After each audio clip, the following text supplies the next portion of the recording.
ദൈവനാമത്തിന് മഹത്വം ഉണ്ടാകുമാറാകട്ടെ. ഇന്നുവരെ ജീവിപ്പാൻ ദൈവം തന്ന ഉപകാരങ്ങളെ ഓർത്ത് സ്തോത്രം ചെയ്യാം. ഞാൻ കുര്യൻ എം ചാക്കോ.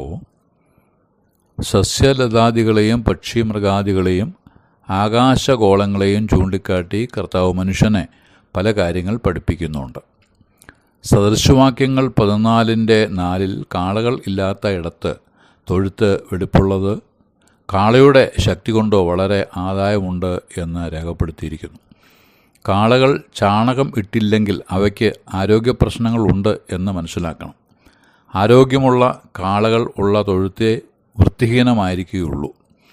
കാളയുടെ ശക്തി കൊണ്ടുള്ള പ്രയോജനങ്ങൾ വളരെയാണ്.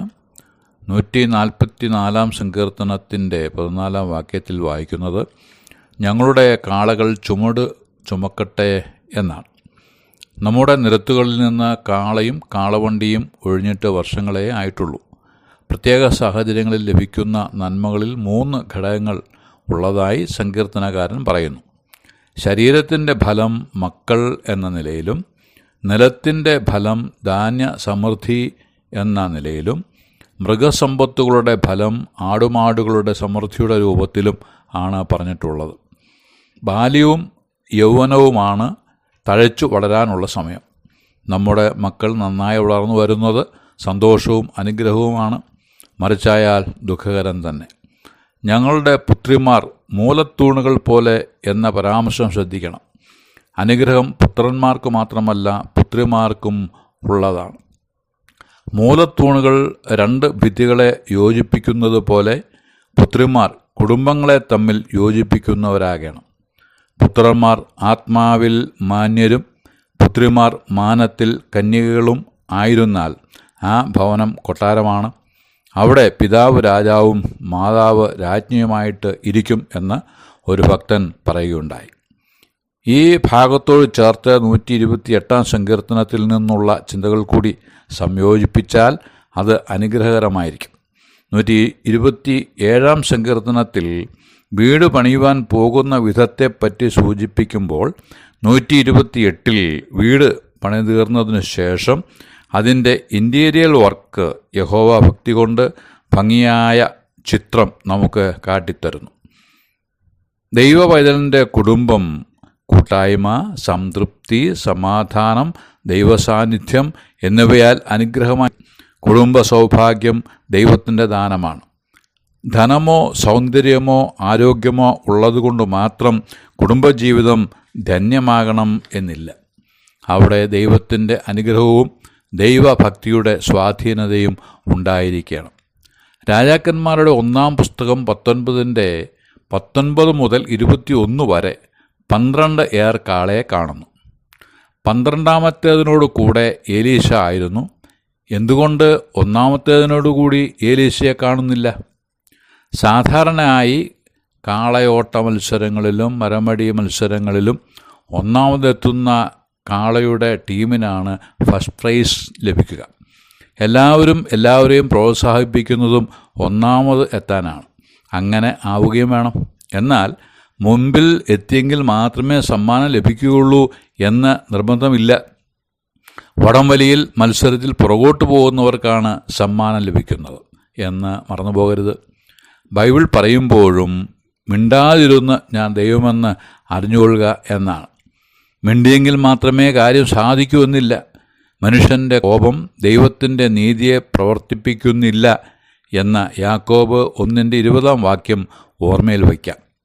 ഏലീശ 12ാമത്തേതിനോട് കൂടെ ആയിരുന്നു.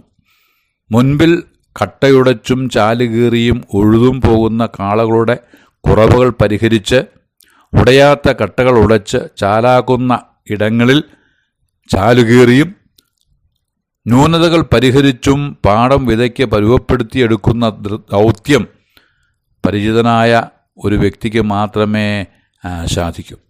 അവരാണ് ഏറ്റവും പിന്നിൽ നിൽക്കുന്നത്, അവരാണ് നിൽക്കേണ്ടത്. ഏലീശ പരിചയസമ്പന്നൻ തന്നെ.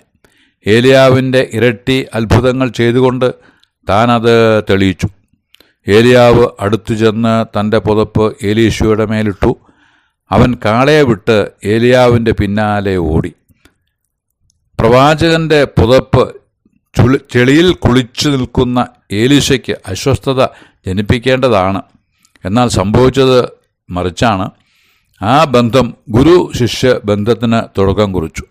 പിന്നീട് ഏലിയാവിൻ്റെ കൈക്ക് വെള്ളമൊഴിച്ചവൻ എന്ന പേരിനും അർഹനായി. തുടർന്ന് ഏലീശ ഒരേർ കാളയെ പിടിച്ച് അറുത്ത് കാളയുടെ മരക്കോപ്പ് എടുത്ത് മാംസം പാകം ചെയ്ത് ജനത്തിന് കൊടുത്തു. പിന്നെ അവൻ ഏലിയാവിൻ്റെ പിന്നാലെ ചെന്ന് അവന് ശുശ്രൂഷകനായി തീർന്നു. ഏലീശ ചെയ്തത് തികച്ചും അനുകരണീയമാണ്. തന്നിൽ വന്ന വ്യത്യാസം, പ്രവൃത്തിയിൽ വന്ന മാറ്റം ചുറ്റുപാടുകാരെ വ്യക്തമായി അറിയിച്ചു. പഴയതിലേക്ക് ഇനി തിരിയില്ല എന്ന നല്ല തീരുമാനത്തിൽ ഉറച്ച് അങ്ങനെ സംഭവിക്കാതെ ഇരിക്കുവാൻ ചെയ്തു വന്ന തൊഴിൽ സാമഗ്രികളും നീക്കി അതിനുള്ള സാധ്യത തന്നെ ഇല്ലാതാക്കി.